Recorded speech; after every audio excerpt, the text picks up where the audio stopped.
ஸ்ரீ குணரத்ன கோஷத்தில் 6வது ஸ்லோகம். ஸ்தோதாரம் தமுஷந்தி தேவி கவயோ யோ விஸ்த்ருணீதே குணான் ஸ்தோதவ்யஸ்ய ததஸ்சதே ஸ்துதிதுரா மய்யேவ விஸ்ராம்யதி யஸ்மாதஸ்மதமர்ஷனீய பணிதி ஸ்வீகாரஸ்தே குணாः சாந்தி ஔதார்ய தயா தயோ பகவதி ஸ்வாம் பரஸ்னு வீரன் பிரதாம். இப்போ இதுக்குள்ள அர்த்தத்தை பார்க்கலாம்.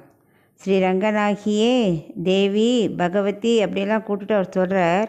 இந்த உலகத்தில் உள்ள நல்லவர்கள் எல்லாரும் யார் ஒருத்தனை ரொம்ப விரும்புவான்னா, எந்த ஒரு பொருள் எல்லாராலையும் துதிக்கத்தக்கதாக இருக்கோ, ஆனால் அந்த பொருளோட குணங்களை முழுசுமாக யாராலையும் விவரிக்க முடியாமல் இருக்கோ, அந்த பொருளை ஒருவன் தன் குணங்களோடு விவரித்தான்னா அவனையே எல்லாரும் பெருசாக மதிப்பா.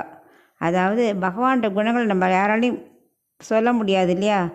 அப்படி ஒருத்தன் புரிஞ்சுன்னுட்டான்னா அவனை உலகம் ஃபுல்லாக நன்னா மதிக்கும் அப்படிங்கிற. இப்படிப்பட்ட அபூர்வமான பொருளாக இருக்கிற நீயே உன்னோட குணங்கள் எல்லாத்தையும் நன்னா பாடுற அளவுக்கு முழு தகுதி எனக்கு இப்போ வந்துடுத்து அப்படிங்கிறார். அது எப்படின்னா, நான் உன்னை துதிக்கும்போது என்னோடய தாழ்மையான வாய் மூலமாக சம்மந்தமில்லாத வார்த்தைகள்லாம் நிற்கும். ஆனால் நீ என்ன பண்ணுற, அதை மகிழ்ச்சியாக ஏற்றுக்கிற.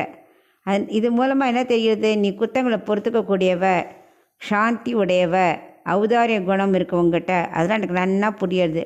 அதனால் எனக்கு சரியான துதிக்க என்ன சொற்கள் அமையலைன்னா கூட நான் துன்பப்பட வேண்டிய அவசியம் இல்லை. ஏன்னா உன்னோட தயை எனக்கு நிறைய கிடைச்சிருத்தோம். அது நன்னா வெளிப்படுறது அப்படின்னு இந்த ஸ்லோகத்தை சொல்கிறேன்.